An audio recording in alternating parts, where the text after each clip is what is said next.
All right, good afternoon, everybody out there, baseball and coffeeers. It is almost 1 o'clock. I said it was coming on at 1 o'clock. Decided to come on 5 minutes ahead of that. I know a lot of people don't really watch the intro. I'll be talking for a little while. I was up really late last night. Didn't have really the opportunity to do the stream this morning like I'd like to do. But I was up till 2 a.m. last night. I got home at 2 after the Yankee 2-hour rain delay. I was on the pre and post game show on Yes last night. I'll be on there again today. If anybody wants to catch me on there talking Yanks and Rays game tonight, Schlittler versus Rasmussen. But let's just get into the standings. Let's start wrecking shop on the standings and see if anybody joins in today onto the stream. I know we're a bit early here, but maybe we should take a little more time at the beginning, and I'll wait until close to 1 to hit all of everything on the standings. So maybe I could do a little messing around for a minute while I'm here and get some things set up. We know we're going to talk about the Yankees today, so we got to go to yesterday's game, and we got to get to the exit velocity tab because that will tell us how deserving some of these home runs were or weren't. There was 9 of them. Surely not all of them could be deserving, right? But they were pretty good. So we'll get to that table. Yo, good morning. Welcome in, Nirvana. So we'll get to that table loaded up, which is nice. But we'll head back over to the standings and we'll just start knocking that out. See where we are at now that we have a few people here on the stream. Sorry to jump the gun on everybody today a little bit. Coming in a little bit before I said I was gonna, but I just felt like getting it going. So little afternoon coffee, a little midday pick-me-up. All right, so Blue Jays win. Yankees have won 4 in a row. Now they leapfrog the Red Sox, but they're still 5 behind the Jays. Yankees and Red Sox start a series Friday in the Bronx as they all finish up their series today or tomorrow. Detroit 9 up on Kansas City now. Kansas City's now jumped Cleveland, so that's a recent development. The Royals 5 in a row. They're now 4 games over. They've gotten back to even money on the run differential on the year. They're kind of like that dark horse team that people aren't really paying attention to that could maybe shake up the last wild card spot, but we'll see. Houston has lost 3 in a row, and Seattle has lost 4 in a row, so status quo there. 1.5 game lead for Houston. Texas continues to struggle, 2-8 in their last 10. They lose again. And the Angels are on the outside looking in. Phillies win, Mets win. Both teams have now won 3 in a row. Mets still 5.5 back in the NL East.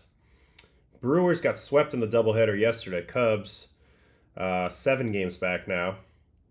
That's the first good stretch of standing flippage that we've seen from the Cubs in a while. The lead just kept getting bigger and bigger, but they did win both games without Kyle Tucker. Still want to make a Kyle Tucker video. I want to investigate a little bit what I think might be going on with him.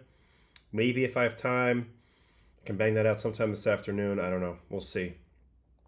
Dodgers, they win. Padres win. And Padres kind of seem to own the Giants right now. Pavetta's been pitching really well for them. But the Dodgers win as well with a huge night of Coors. If we have more time, maybe we'll watch some of the 18-hit barrage that the Dodgers finally put through after their manager kind of called them out for being a little lackadaisical. So that's that. Let's check the wild card at the moment. Yeah, Kansas City is now the team chasing Seattle and Boston, who are deadlocked in the 2 and 3 spots in the AL. Kansas City 2.5 back, Cleveland 3 back, Texas 6 back. I'm not seeing it. I'm not seeing it. Thanks, baseball purist, for tuning in. I'll be on the Yes Network again tonight, and then we'll see what more dates they have for me in the future. But I had a lot of fun last night, even though we had the rain delay. Mets holding on to the last wild card spot. Reds right behind them. I've also won 3 in a row, 1 game back. Hunter Green looked great. That's such a big. That's like better than a deadline acquisition, getting your ace back like that, Hunter Green. So the Reds starting pitching is really lining up well.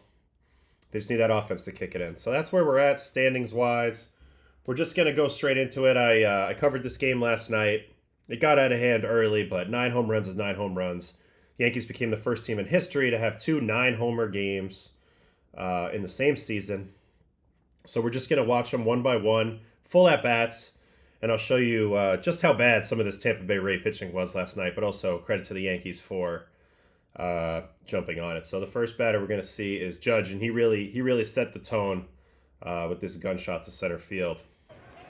So Shane Baz on the mound, and early in this game, you'll see he starts him off with a cutter away, kind of a non-competitive cutter away. Starts away, ends away. He was really forcing this cutter into existence last night. Threw a ton of them in the first inning. And so it's a pretty verty cutter, around 10 vert. So it's pretty lifty. Stays up nicely, but only has negative 2.8, so not a ton of glove side movement. And in actuality, Shane Baz's fastball, which is the next pitch here, even though this is 98, and it looks pretty, 98 looks pretty fast. You can see this ball doesn't really have the same backspin that Shane Baz used to work with, only 14.5 inches of vertical break on this. He was averaging 18 2 seasons ago and almost 19 the year he came up, and it's steadily declined since then. Sometimes I think force-feeding cutters into pitchers that stay behind the ball really well and backspin it can actually destroy both pitches. You'll have a mediocre cutter, and now your fastball won't be as good anymore. So that's a little bit of a concern. But watching this live, I thought Judge should have swung at this pitch. I mean, this is typical Tampa Bay Rays style. They're just going to set up right down the middle on everything, and they just think, stuff over command. We'll make mistakes to the corners. But Baz threw a lot of pitches that, and as I said last night on the postgame, they just had a hit me sign on them. And this was the first one, even though Judge doesn't swing, 98. But then what does Baz do? He goes ahead and he force feeds this cutter. I don't know if this was predetermined before the game, but 92.3, so it's medium speed when you're prepared for 98. And I always talk about medium speed mistakes. Those balls go a long way. And this ball really doesn't have anything special on the metric. It's just going to kind of hang there in the middle zone. And let's watch what Aaron Judge does to this ball. With 27 of the 39 homers. As soon as he hit it, I said, see a ball, because he doesn't hit a ball at that angle ever and have it not go out. About 3/4 the way up the batter's eye. StatCast only gave it 429. But the way I look at it, if that's 408 to center, and that's where the ball hit, even if the ball's on the way down, it's probably 30, 40, 50 feet over the fence. So 429 seems a little light to me. But anyway, 112 miles an hour at 29. This was not a cheapie. This is just simply a matter of he must have forgot who he was facing here, because you couldn't throw a more hittable pitch. So let's see if we watch Judgy from the side. And Judge's swing started to look better in St. Louis. He was a little out of whack. I thought the first series back versus Minnesota, swings got a little better in St. Louis. And now he's looking like he's locked in again. He hit a bunch of balls hard last night. So here's the load. Here's the Aaron Judge load. Now, interesting here, like the hands are very far in front of the face. He doesn't have them pulled back. He likes to pull them back along with the stride forward, a la Pete Alonso. Similar move. Foot goes forward, hands go back. And then the whole teacher man move is this snap, an effort to be quick to the ball and tight, really tight with this snap. So you can see here Judge is very tight, very quick to this ball. And obviously he's the strongest man in the league. So that's all he has to do is touch it. And it goes 3/4 the way up the batter's eye in center for a freaking nuke. All right, so that's the first one. Then Cody came up. So Baz started him here with a 96.5 four-seam down. Pretty good 0-0 pitch. Gets the take all the way. Doubles up on the fastball. Misses down with it. So that's a good take from Cody there. And then you know what? They try to force feed this cutter in here again. Now, let's see where the catcher sets up. This is a little bit of my Tampa Bay Rays issue. This setup right here is just like you're asking for a mistake in the zone here. And I think in a 1-1 count, you got to have the target a little closer to up in so that your misses are in safe spots. You either drill the pitch or you miss in a safe spot. Whether you miss glove side, you get in on the belly, or whether you miss the belly, no pun. The belly of belly, no pun intended, or you kind of you get ahead of it a little bit and overcook it to the right. But either way, those are safer locations than where this ball is going to end up. And my bad. Let's erase all that. And now we will see where this ball does end up. And belly doesn't miss it. Another cutter, just middle. I understand you want to trust your stuff. You want to go right at guys. But I think the targeting here by the Rays of always setting up down the middle with a guy who doesn't have a great natural feel for where he wants to miss. with this pitch that they're kind of forcing into the mix. It's not really his jam. He's a four-seam curveball guy, and really the four-seam has declined, and that's maybe why they're trying to force the cutter, but demonstrating very poor command here as he leaks this ball middle. And so this is the second homer. Billy doesn't miss it. He doesn't hit it that well. I mean, 98.5, but 98.5 backspun to right field in fake Yankee Stadium, aka Steinbrenner Field, is going to go way out. So there's the second homer. Now you got to deal with Stanton. So let's see how he attacks Stanton. First pitch, four seam. That was a pretty good pitch at the top. 98. Now he's going to double up on that. Another one, middle. Now he decides to triple up on that, and G says, all right, I think you want to stick with the heater. I'll go ahead and swing. And, you know, just catches too much of the plate again. Now, one lesson that's always was taught to me, the great Dave Duncan used to say this all the time, when you're 0-2, you have at minimum 2 chances, 2 opportunities to give the batter a chance to swing at a ball, to swing at a bad pitch. So if I'm throwing this fastball, I'm trying to hit somewhere outside. Hold on. I'm in the eraser still. I'm looking to throw the ball somewhere outside or somewhere above the zone if I'm going four-seam here. You want this whole unhittable area. But this ball, he just throws it right down the middle. It's a little middle away. But the thing I like about Stanton is he knows he can drive it out to right, so he stays closed.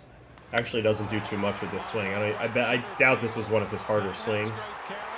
But he doesn't need it to be. He just meets it, just catches it with the barrel, and it's a back-to-back-to-back. And as John Sterling would say, a belly-to-belly-to-belly. 104-4 to the Oppo field. You got 3 former MVPs going back-to-back-to-back. I don't know if that's ever happened. Maybe one other time. But there's Big G. Let's watch it from the side. Yeah, just a very simple thing. Tripling up on fastball. Not a good idea. So 2 horrible executions and pitch calls for the cutters down the middle were the first 2 homers. And then this is just like we try to go 3 heaters in a row, triple up on the heater. You didn't get any information really from Stanton on where he was timing-wise because he didn't swing at either of the first 2. And I think for some reason, since you just gave up 2 home runs, he still like had a little bit of confidence in himself and went right at him, and he learned the hard way. All right, so the next homer was a funny one. It's Jose Caballero, the former Ray. And this one, my friend, was a little bit of a cheapie. So, a banger of a knuckle curve. And as I was watching this game, I was like, man, maybe Shane Baz should just, you know, pitch off of that knuckle curve. Because that was the one pitch to me that looked like it had actual nastiness to it last night. So he goes first pitch curveball, pick off, and then another cutter. Let's see where this one's located. This one's actually off the plate away, and Caballero hits this ball slower than it comes in, believe it or not. It comes in at 91.1. He hits this ball at 90.5. You're almost never going to see a 90.5 mile an hour home run. And in fact, this home run was actually a home run in 2 ballparks. This one and Fenway by the pesky pole. Now you ask, and it's a valid question, how's it not a home run in Yankee Stadium if they have the same dimensions? Well, what I found out last night is although they're both listed at 314, apparently, real Yankee Stadium is actually about 315, 316, even though it's listed that way. So this field, or maybe this one's a little shorter. Either one of the measurements is off, is what I was found out. And this is technically a little shorter down there in Steinbrenner Field than it is at Yankee Stadium. So this ball squeaks out. Caballero really had the baseball gods on his side tonight with this swing. Little cutter off the plate away, just connects barrel. Somehow doesn't, side spin it foul. Sneaks it over for the first home run. Now I looked it up. This was an 0.40 expected batting average. Like, this is an out almost every time you make this type of contact at that type of angle. But Caballero gets rewarded. That's home run number 4. Home run number 5 was Jazz. So he's been clipped on 3 cutters and a fastball so far. So again, if I were him, I was thinking more curveballs. So let's see how he goes against Jazz. Jazz Chisholm Jr. First pitch, cutter up. Now, this was actually a good location for cutter. You're going to throw a cutter to lefty. You want to be working along the top rail, and then obviously on the inside. You don't want to get too low, and then you're okay missing all in this inside area. It's a little bit of a risk as you come down a little bit lower. And I've talked about this a lot because the damage is like all right here. Like, this is like bad news. But then I'll put red for miss. The miss is like, there's still a ton of miss, like right in here. So it's like really hard. You're threading a needle. But that's why I say just cheat it up a little higher. There's less of a mistake you can make. If you leak the ball back into like this area a little bit, it's not a good pitch to a lefty, but there's a chance he could pop it up. So anyway, first pitch cutter at the top. That's a pretty nice pitch from Boz. Getting to the 0-1. Now he's going to go to the changeup. We would love to have a quick inning here. Down, down, down. Pretty easy take for Jazz. Four seam up. And this was another thing that Girardi was talking about on the broadcast that I thought was a good point. Boz with his glove here, he has it like tucked back on his right hip. That's not how he typically comes set. This is in an effort to hide the signs from the runner on second. He doesn't typically do that, but then as he goes to pitch, he kind of he puts it neutral and then goes, and it just looked like his timing was a little bit off when he was going through this that setup. So here's a good cutter. So now he's thrown two good cutters finally in this at bat. And again, it's not about the metric, it's about the location. So this is up and in. Jazz swings pretty far under it. So if I'm pitching here, I'm reading that his swing's a little scoopy, and I need to stay out of the bottom half of the zone, and I need to keep working at the top half of the zone until he shows me he can catch up. So let's see what he goes to. Got to double up on the cutter, see where he gets it. Threw it in a very dangerous spot. This is a home run pitch. I'm surprised that this pitch didn't go over the fence, because again, he's trying to get off the plate in. He leaks it right into his bat path. Jazz still a little under it. And then, for reasons unknown to me, even though it's his best pitch, I think based off the swings, I think you got to go up with the heater there, up with the cutter. They decide to go knuckle curve, and it ends up in that bottom rail again. And this time Jazz doesn't miss it. Kind of works perfect for his scoopy golf swing. And he just smacks this ball in a very smooth fashion deep into the night for home run number 5. What did he hit this at? 103 at 24.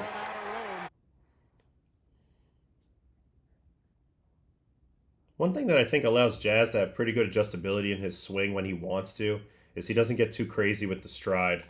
You know, the foot starts here, and when he puts it down, it's only here. It's not that much of a drift. That keeps him able to rotate really efficiently. And that's what you see here. He's able to wait on a pitch and then snap his hips through. And the hands follow. And that's home run number 5. So that was all the ones that Boz was going to give up. And I was thinking last night, looking back on it, Boz probably wishes the game just got rained out, huh? Sucks to wait around two hours to then give up 5 dingers. That's a tough night. I bet he did not sleep very well last night. Then the Seymour guy came in, little lefty specialist. It did not go much better for him as he gives up a home run here to Stanton. Stanton second of the night. Let's see what we got on that. Change up, middle down. And now fastball. Good job by G, just again like shooting it the other way, not trying to do too much. Hit it where it's pitched. It's just not a great location for 92-4 off of a changeup down. The eyes are already a little bit down, even though his pitch is middle up, I'd say. Medium height, outer third. They didn't go in very much at all in this game, and this kind of shows just how comfortable Stanton was, able to lean over and just kind of smack this ball to right. 103-4 at 35, easy homer.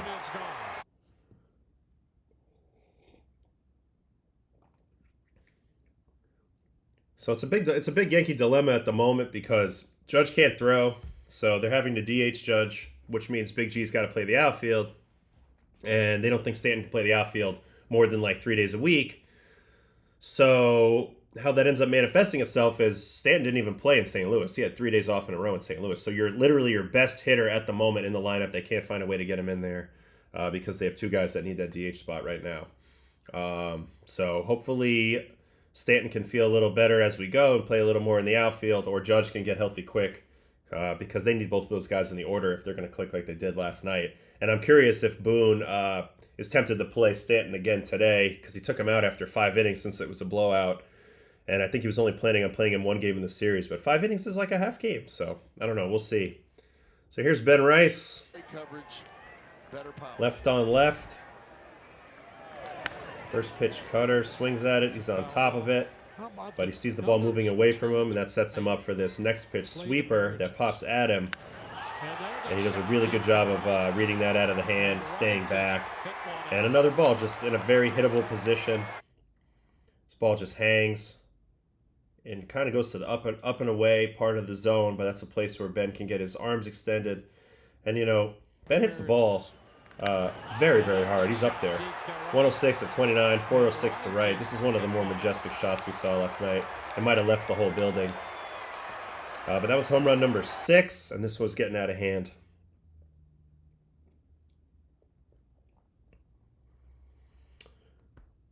So then that takes us to Bellinger. Now, Bellinger had a 4-hit night, and it looked like to me, maybe we can see it in the broadcast here. It looked like to me like he was a little more on top of the plate. You can see the back toe is actually on the line, so that's about as close as you can get. He is still open because he likes to start from an open position and then close up. But it looked to me like the point of this move is to make the outside corner look like it's more like down the middle by crowding the plate and basically daring a pitcher to beat you on this inner rail and saying, I don't think you can do it. And anything you throw from like here over, I'm going to be dead pull and I'm going to be on time for. And he was all night. So let's see what happens in this at bat. Taking all the way, first pitch sinker. 3 home runs in the 3 games in Seattle. Second pitch changeup off that away. Homer, still runs driven in. You know, you look at all of Sinker again away, and then that sets up this cutter. And yeah, I mean he's already cocked open, but now that ball that's middle feels like it's the middle in. And that's where he wants it right now. Almost all of his damage in the second half has come to the pull side, and I think he's just now setting himself up in a position to take advantage of that strength that he has at the moment of being able to clear the hips and pull it through. So backspin for Cody, that's his second of the night. 101.6 at 38, so another ball that would have been probably going anywhere. And that was the 3rd home run that Mr. Seymour gave up, and that gave way to Garrett Clevenger. He did not give up a home run. Brian Baker did not give up a home run, but then it went to Mr. Montgomery here, and he gave up the last homer of the night. I guess that was 8, and then this is the 9th homer. This is Caballero's second of the day, and this one was actually a big boy swing. Left field's quite deep at Steinbrenner Field. And Caballero not known for his power. I don't know if he's ever hit multi-homers in a week, let alone in a game. But tonight was his night. Last night was his night.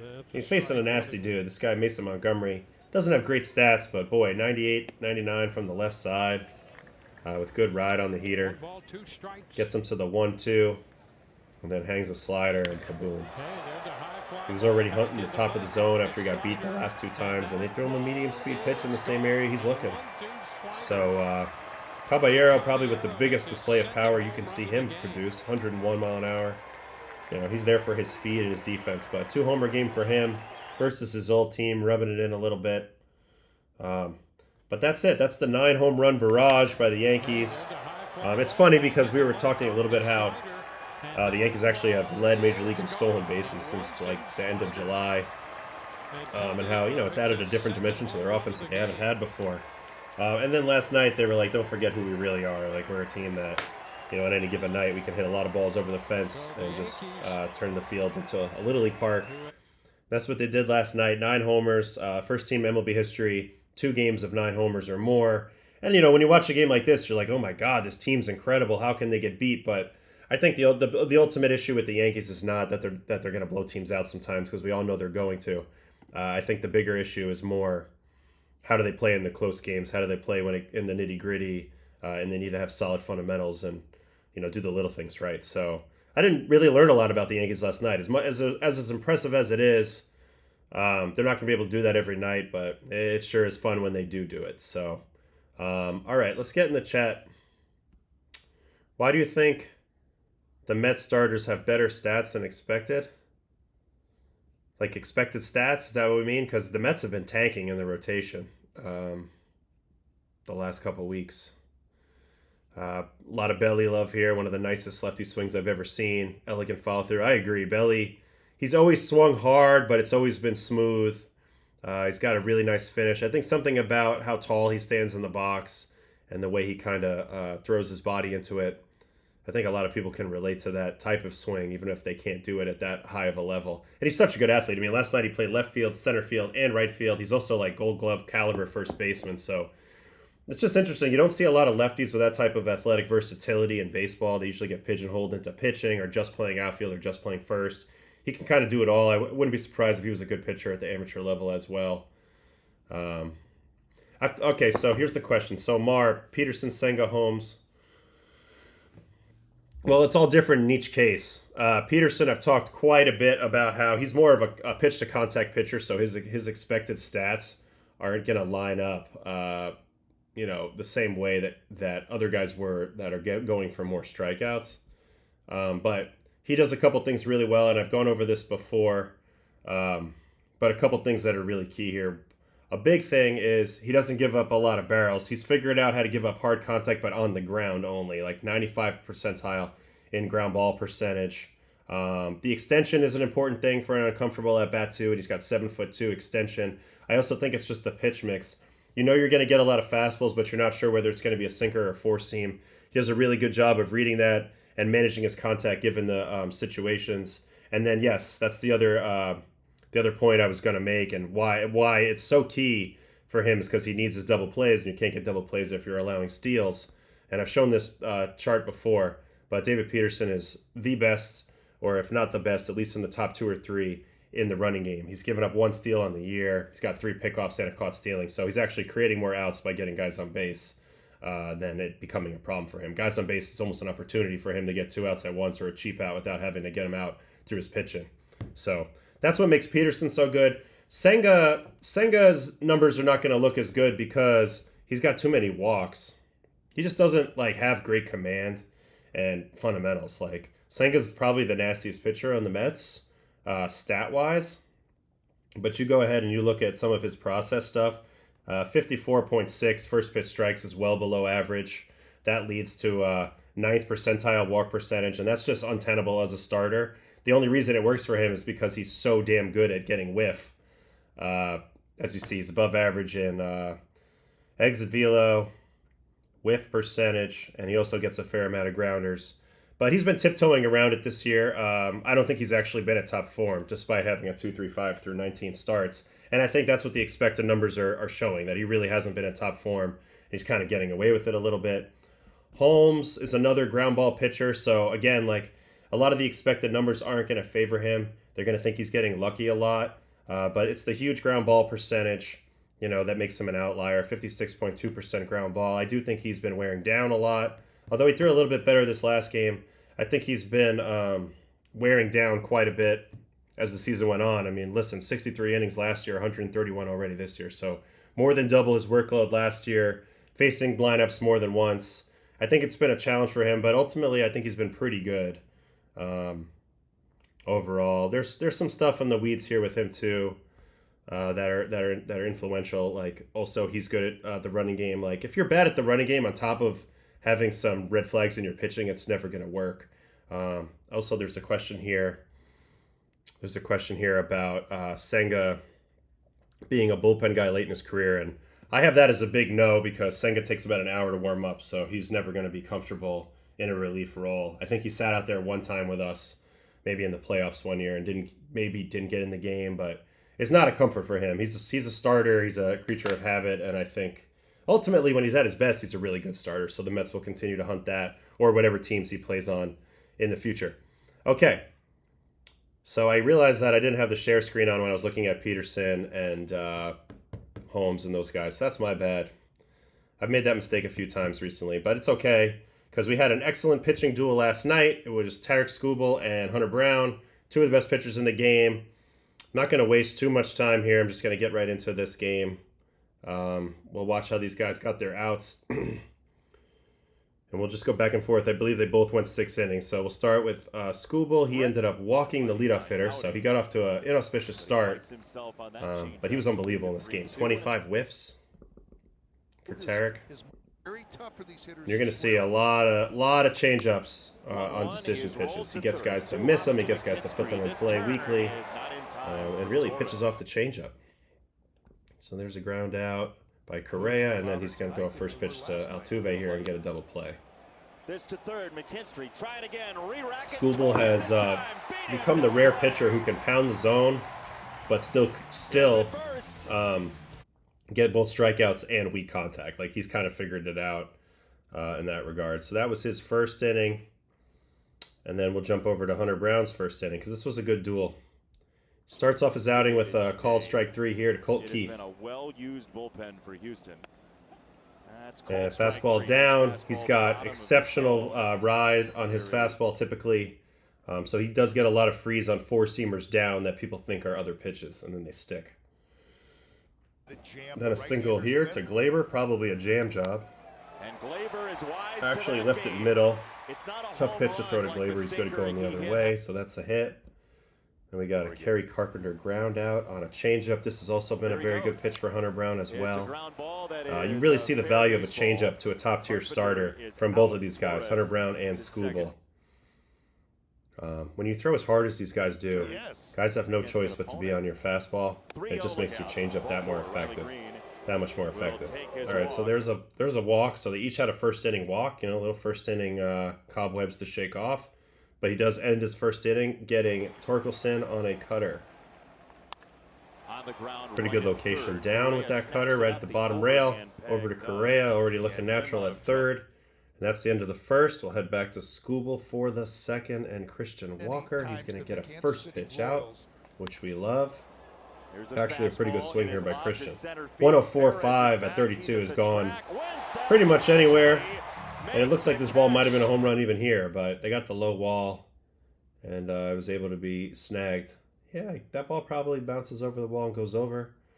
Perez makes the catch, and this is why baseball is the toughest sport in the world. You can hit a ball 104.5 at 32 to dead center, 417 estimated, and it's just a fly out, and you accomplished nothing. You didn't get on base, and you certainly didn't add any pitches to the opposing pitcher's ledger either. So that sucks for Christian Walker, but great for Scoobs. All right, Yanier Diaz with the first punchy, and yep, it's going to be on that changeup. Perfect location. And I like what they do a little bit with the target here. Now, knowing that Skubal needs the target to be set where he needs to start the pitch target's actually middle, and that allows him to drive the ball at that location, and then try to get it somewhere down here. That's exactly what he does. Drives it right there. It drops off the table. Nothing the hitter can do. And we'll see you later. And then he'll finish the second with another strikeout. Also on the changeup. Also put in the exact same spot. So Skubal, man, just a freaking master with that changeup. So good. All right, back to Hunter Brown. So Scoob's got two zeros, and Hunter Brown's going to go out there for his second inning. Gets greeted with a leadoff hit from Mr. Winchell Perez, who's now robbed a homer and got a hit in this game. So he had a little bit of a leadoff situation, but Hunter Brown was able to bear down and punch out McKinstry with this sinker. Kind of an up away. Weird miss there, but good job not throwing ball 4. And now Dylan Dingler. He's going to get him with the curveball. Hunter Brown, excellent curveball as well. Stuff-wise, he's really got a lot of weapons. Four-seam, sinker, curveball. Changeup's pretty damn good. Not in love with his cutter, but it's still pretty good. So Hunter Brown, a lot of weapons. Look at that curveball. That's a banger. So he gets 2 punchies there. There must have been a caught stealing somewhere along the way, and he's out of the second. Skubal on for the third. Mauricio Dubon, and another out by a changeup. Yeah, Dubon way out in front. All he can do is kind of flick the wrist at it. 63-mile-an-hour pop-up. Those are as good as punchies. Now we got Cam Smith. Looks like they're going in. Gets it in. Blows him up. Roller over to short. That's another thing Skubal's really, really good at, is pounding the fastball in. We showed how the changeup, he likes to throw it over here, but with the fastball, with the express, he likes to be in here, whether it's sinker or four-seam in this area, and that just speeds you up so much, and it keeps you from being able to cover that. All right, so this is his second walk of the day, I believe. Chaz McCormick. Yeah, just overcooks the heater down, so 2-out walk. Nobody likes to see that. And it did force him to work a little harder because now he flipped the lineup over, and this time Jeremy Pena gets a hit. There's that up and in target. Up and in target, but a miss over the middle, so it makes sense that that's the pitch that he hits. Good contact from Jeremy Pena, who's having a good year, but no worries. Skubal knows how to pitch with guys on base, and he's going to go ahead and get Correa here with a painted front door sinker. This ball barely clips it, but it does clip it, so it's actually a perfect pitch. And again, Correa thinks this is probably the four seam, which is going to stay in on him. Instead, it shaves the corner, and he works out of the third. So 3-0s for him. Hunter Brown going out for the third. Trey Sweeney, another leadoff hit, it looks like. This time on a curveball. Or just bad location. Gives him a chance. So, little base hit by Trey Sweeney, and now Hunter Brown's got a bear down. He's going to get Colt Keith with a curveball. Let's see if he gets this below the zone. He doesn't, but it had exceptional break. This pitch started so high. A negative 17.6 break. And Keith is out front of it, so that's a banger. Probably not where he wanted, but that's what being nasty will do for you sometimes. So Colt Keith out, and then Glaber. Glaber gets a second hit. Let's see if it's another going the other way job. Why would you step off or disengage that many times? Yep, it is. Glaber's like kind of mastered that hit, like hitting it off the very end of the bat and like spinning it awkwardly into the no man's land behind second base. He's gotten me on that before. And it's weird because it looks like he pulls off a lot of balls. Like, look, he's pulling off that, but he's kind of gotten really good at just touching it and dropping it in there. So if you can do it, it does work. It's not sexy, but it does work. All right, so that's the Glaber hit, and then this was kind of the most fortunate thing that happened to the game. Hunter Brown, Kerry Carpenter, 0-2 count, and watch this. Ripped, but right to Christian Walker, catches it, touches the base. Double play. So, a little fortunate here by Hunter Brown. This could have easily been a bases clearing double, but instead it's a double play, and they're both through three with 3 scoreless innings. So we'll go to Skubal in the 4th, and he's going to get Altuve on 3 pitches. Actually finishes him here with a slider. And that's strike 3. It's a high breaking definitely not trying to do that. Not trying to go up in, but it works really good and ties up a good hitter. And one thing about Altuve, he's way off the plate and open. So it gives you the visual that like he can't touch over here, but then watch how far he dives. I mean, the foot goes from out there to almost onto the plate for him to cover this outside corner. So the inside is actually open versus Altuve. You just have to have the guts to throw it there. And even though this is a bad pitch, it does the trick. Altuve jams himself, ties himself up. Really good pitch. Really good pitch in terms of result. And now here's Christian Walker, who actually should have gotten a homer that first at bat. So second at bat, he's not going to go with the fastball. Slows him down with the changeup, gets him out front. And another fly up. Changeup just chews everybody up. You have to be on time for the fastball for Skubal, and that's exactly what he does to hook you. And then the changeup's just going to devastate you. All right, now we got a Yannier Diaz single. That when somebody, can hit the ball good off. Yeah, once again, misses across the whole plate, and a guy willing to go the other way. If you notice, every hit off Skubal has been opposite field. Maybe there was one that was pulled. Yeah, I think there was one that was pulled that was middle in. Everything else, the guys are going the other way. And I've been saying this for a while. Like, you go the other way, you're going to get a lot of hits. In the American League West. There's another one. Guy willing to go the other way. But this is a heck of a relay right here. Carpenter. So Torres. So Dingler. Puts that glove right in front of home plate. And you're out of there. Glaber with the good bounce throw right to Dingler. And, you know, they don't have the benefit of a fast guy running there. It's Yannier Diaz. So his trip around the bases is not as quick as it could be. It's kind of lumbering. And it allows the Tigers to execute a beautiful relay, really.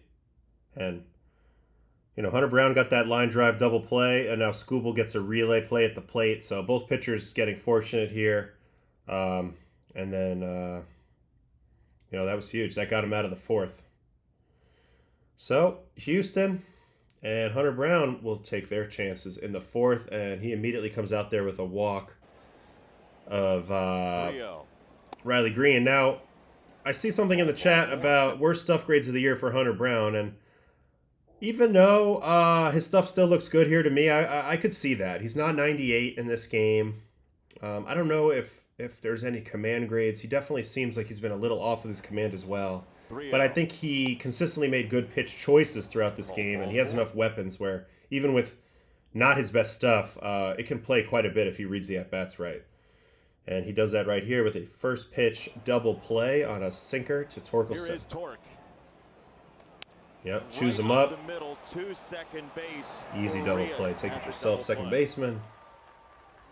And this is the advantage of that right and right sinker. And, you know, he doesn't have great drop on the sinker. I mean, it's basically a dead zone four seam, but it's so different than the four seam that as a hitter, anything in here, it feels like it's boring in on your fists.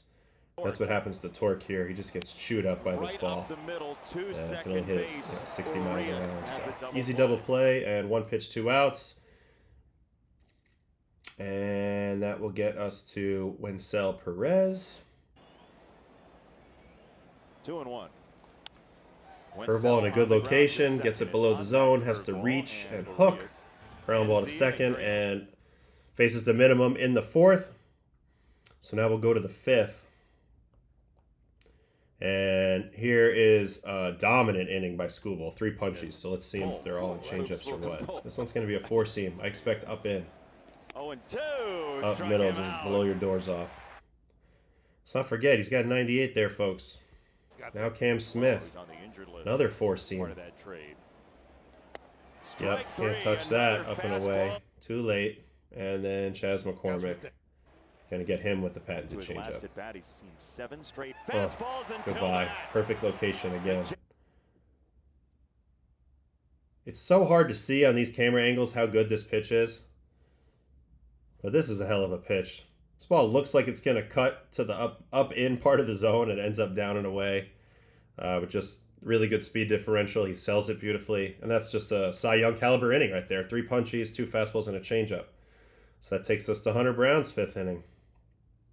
And he gets clipped right away here with a triple. So this is going to be an interesting inning. 2-2. McKinstry, actually that's the same pitch he struck out on earlier, up and away sinker. So a good swing adjustment for McKinstry here, second time facing Hunter Brown. He's going to wheel all the way around to third for the leadoff triple. And then let's see how he works out of that. Dylan Dingler with the infield in, I assume. Caught him. Struck out the side. Get that run in. 2-0. Goes to the curveball. Yep, Correa catches it. Nowhere for McKinstry to go, so 1 out. Keeps him on third. Now he's got Trey Sweeney. He's going to end up getting a big punchy here on a curveball. If they want to pick him off. And that's the location I've been looking for. This curveball has just so much drop. I mean, look at the height that it starts at. It's arguably middle up, and it finishes with the catcher in the blocking position as this ball actually hits the dirt. So that's nose to toes. Old school 12-6 hammer. Nasty pitch. And that gets him 1 out away from wiggling out of this. He does walk Colt Keith, which I think is just a matter of I'm not going to give in. You're not going to get a hit off of me in this situation. Misses with the 3-2, but does get Glaber. This time, let's see how he gets him, because he got 2 hits off of him. First one, Glaber wasn't content to nick it off the end of his bat and drop it into right. He actually tried to hit it hard and flew out to the deepest part of the park with a nice, easy can of corn fly out. So Hunter Brown gets out of that, and now we go to the 6th inning for Skubal. He ended up going 7, so this is the 6th inning. Jeremy Pena, first pitch out. That run in the last inning. Just keep throwing it just like that. We'll get to him. Pretty good swing, actually. Yeah, doesn't get rewarded because the one mistake that they've made is they've had 2 guys ambush the fastball and hit the ball really well. Walker and Pena in this game. Only problem is they hit it to the center field part of the field in Detroit, and that's just a graveyard for anybody but like maybe Miguel Cabrera. So 1 pitch, 1 out. And Skubal has a leadoff hitter out here in the 6th. Carlos Correa. They'll have to do it on 3-2. Sinker in. Misses There's away, a but again, a first little base chop. side. Skubal And we on get to his way see over. It's a nice lead Scoobs feed cover the from bag. Torque. And the Tigers have a first Nice down. little play there.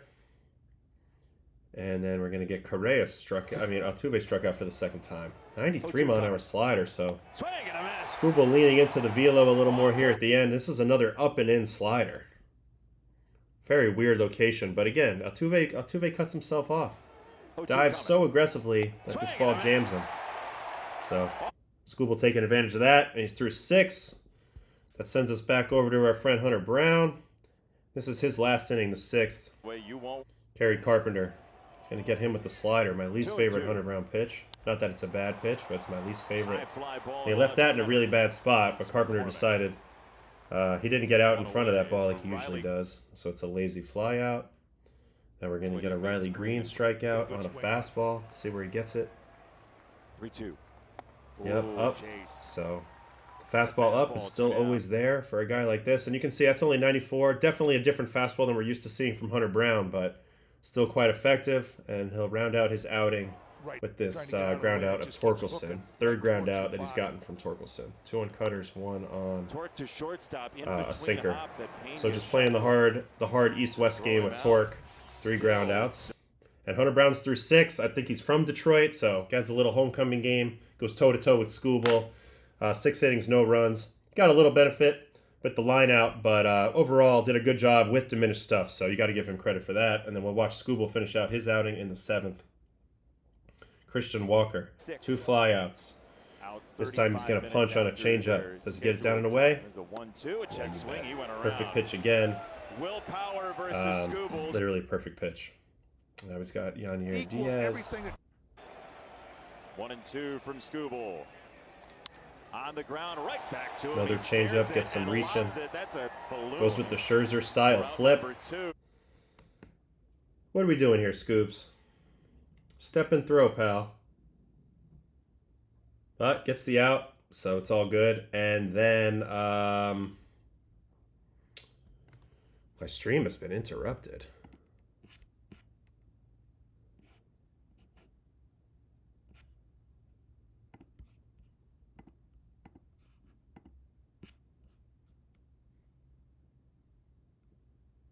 Why is it saying that I'm 16 or under?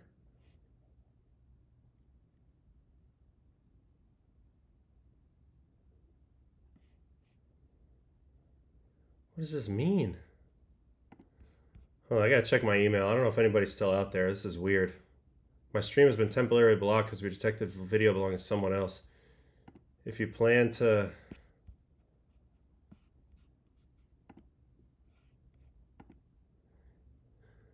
If you plan to continue, please ensure that the content owner has added your channel to their allow list.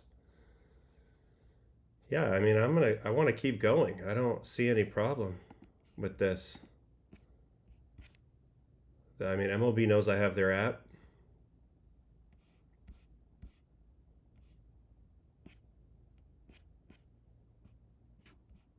I don't know. I don't know what's going on. This is crazy.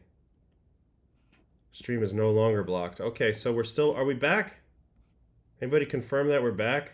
Was I disconnected for a second? It felt like I was.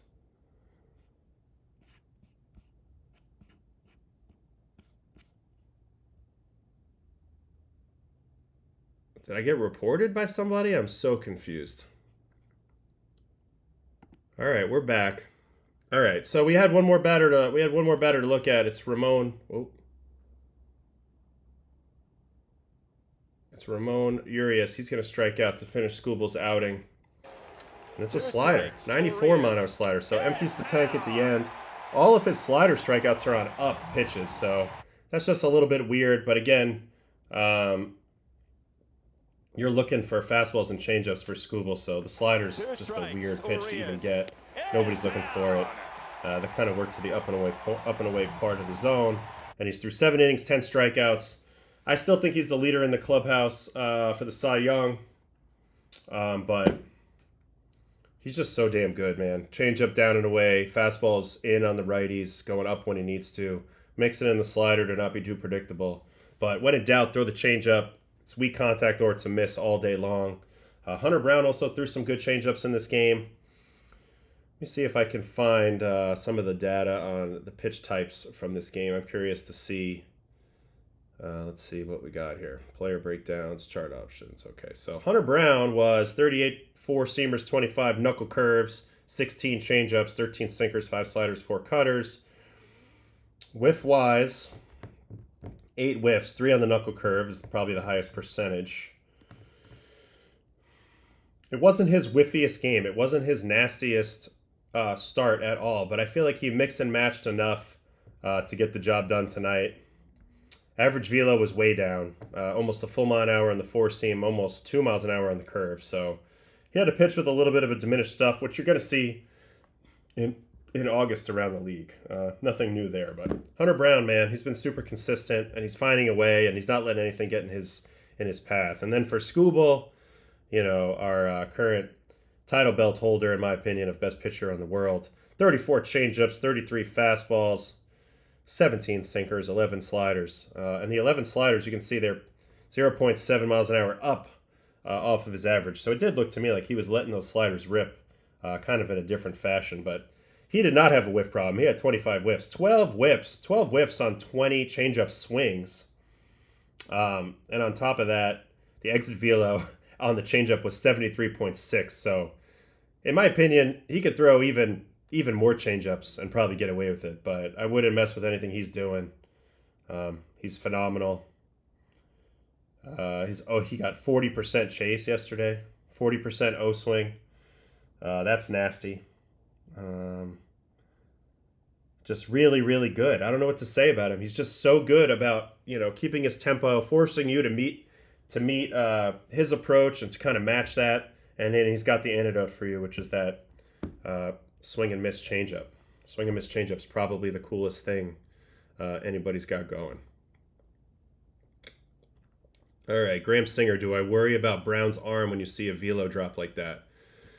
I don't know. Let's go look. Let's go see if there's more of a trend there on Hunter Brown's velocity, because I don't really care too much start to start. In fact, it's one of my pet peeves that we measure everything all the time and we freak out about 1 mile an hour, 1 mile an hour here, 1 mile an hour there. I mean, he still got the outs, so I don't really care that much. I mean, geez, what a season. Look at this red everywhere. But we can figure this out.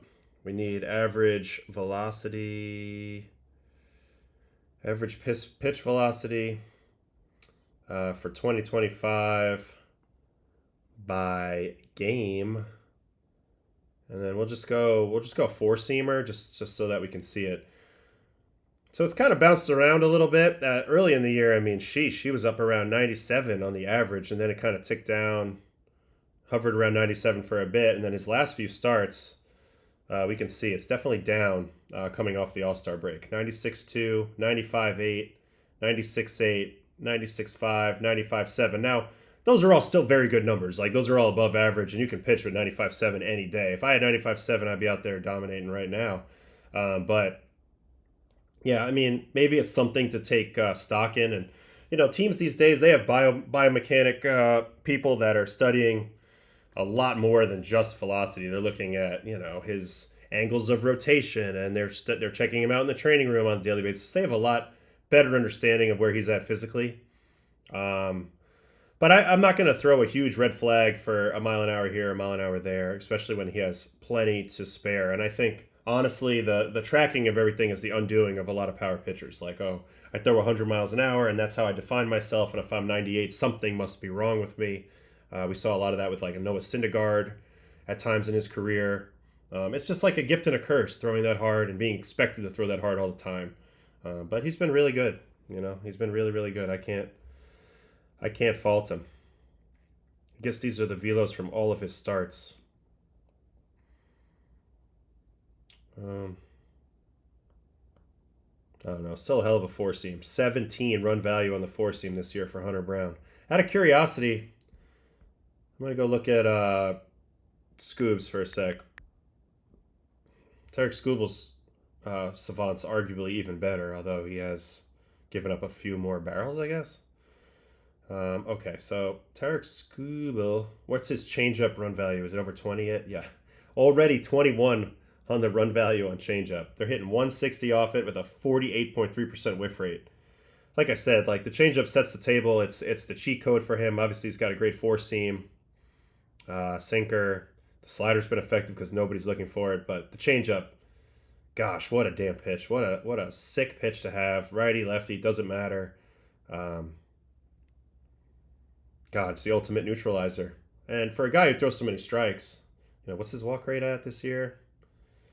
4.1%. I mean, he gets you in swing mode, and then you're not going into the trajectory even and looking to hit changeups off Skubal. I don't think. I think you're looking for the fastball shape. And you saw the best contacts in that game were all ambushes. Christian Walker ambush, Jeremy Pena ambush. Those balls were hit very well on first pitch fastballs, but nobody, to my knowledge, hit a changeup very well. There was one that he missed with, kind of middle, and a guy got a single, but we can live with singles, and we'll move forward. All right, probably got about 10 more minutes. If anybody has something that they want me to take a peek at from last night's games. That was the main stuff that I wanted to look at. Trying to think what else happened last night. I'm still kind of groggy. Let's go to reference and see what the two of the top performers were. This ain't it. I need to reload that. Wow, they haven't done top performers yet for today. That's annoying. There was some other stuff that did happen. Oh, I said I wanted to look at the Dodgers really quick. Yeah, let's just go over to see a old-fashioned Coors Field beatdown. And I felt bad for the starter in this game for the Rock Show. Mr. Austin Gomber, because he just doesn't really have velo anymore.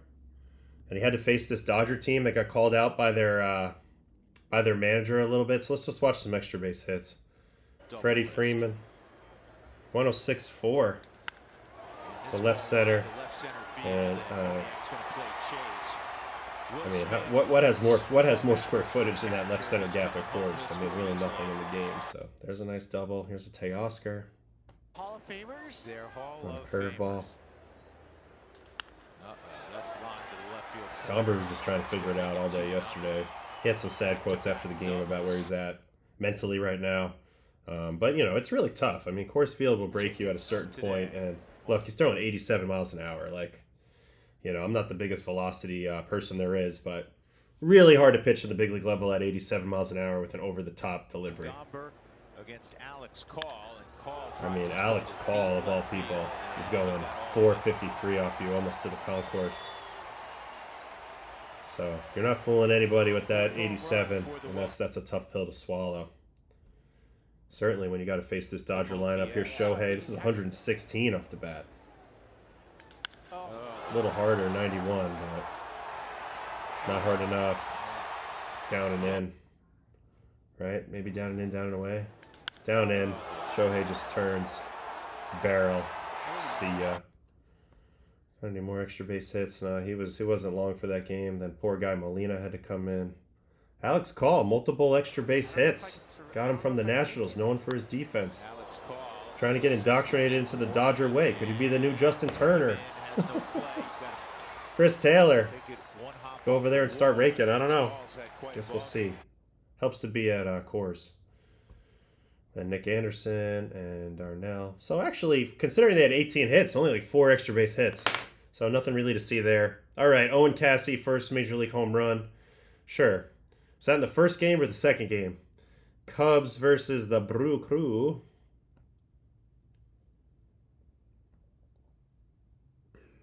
Don't have that information yet. I think it was in the second game. I'm guessing. Nope, wrong. Cubs, Brewers. It was in this first one then. Yeah, Cassie. All right, so first career homer. Let's watch the at-bat.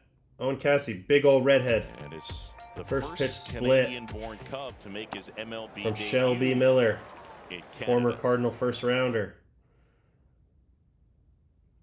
I remember when we drafted him. I was in Double A. Shelby Miller, he became the new chosen one in the organization. So splitter and then another split.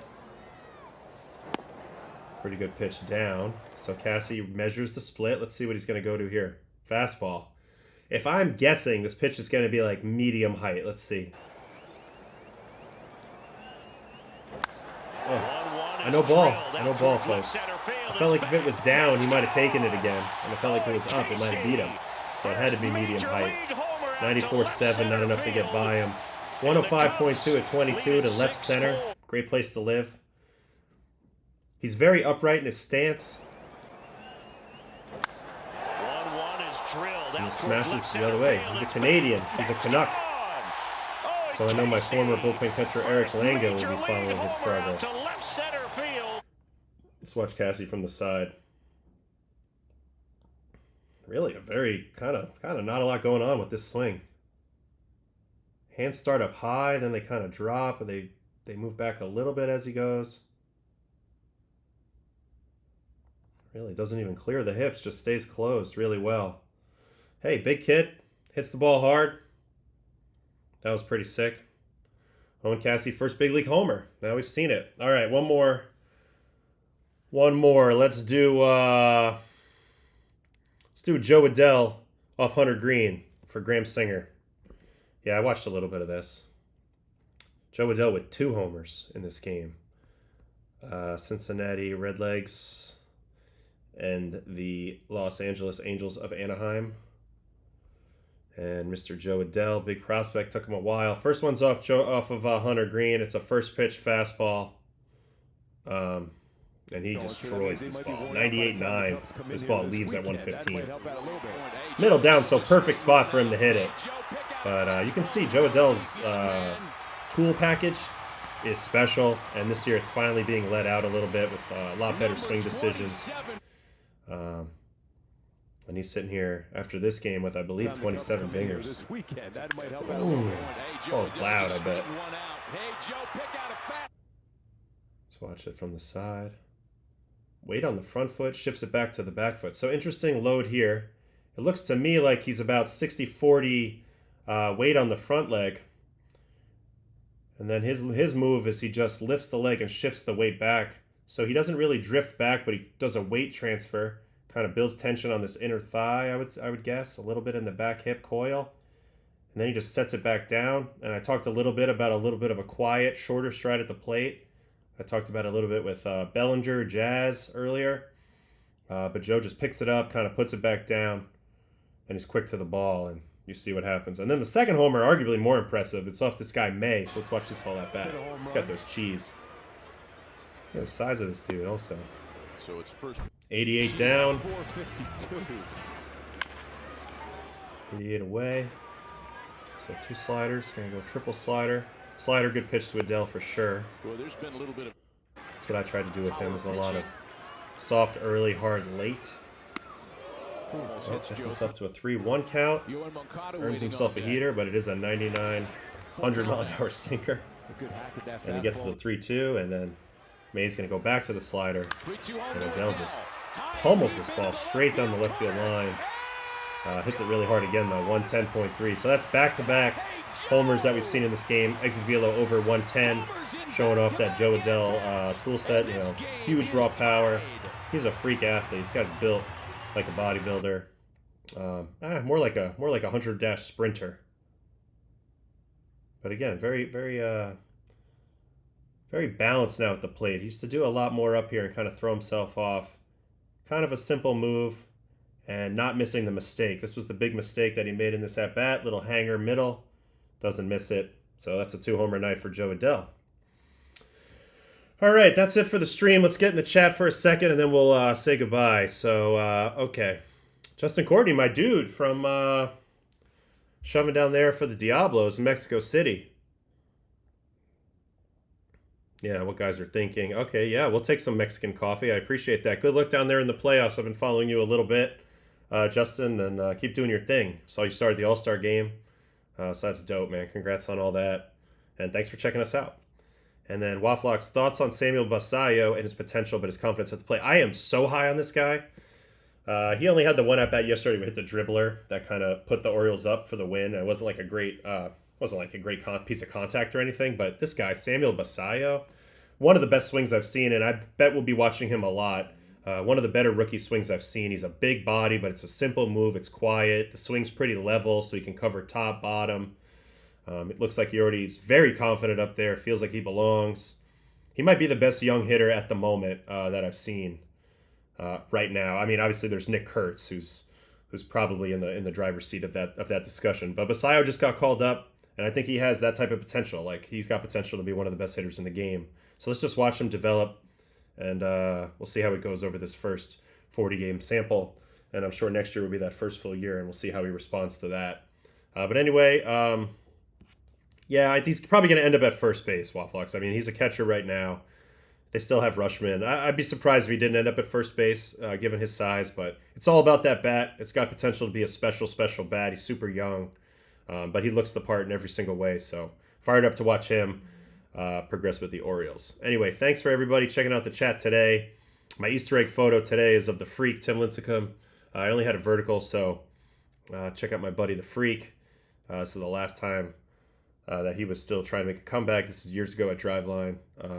He made a little brief comeback, but great dude. You can't trade Rushman. He's not a bust just because he had a bad year and a half. He's still a stud. Trading him now would just be admitting defeat and trading him with a low value. So I disagree with that. But overall, I mean, I get it if you really believe in Basayo and you want him catching, but I think the bat's what carries him as a player. So anyway, here's the Easter egg photo. I will see you guys tomorrow, more than likely earlier in the morning, but we'll see. All right, thanks a lot. Bye-bye.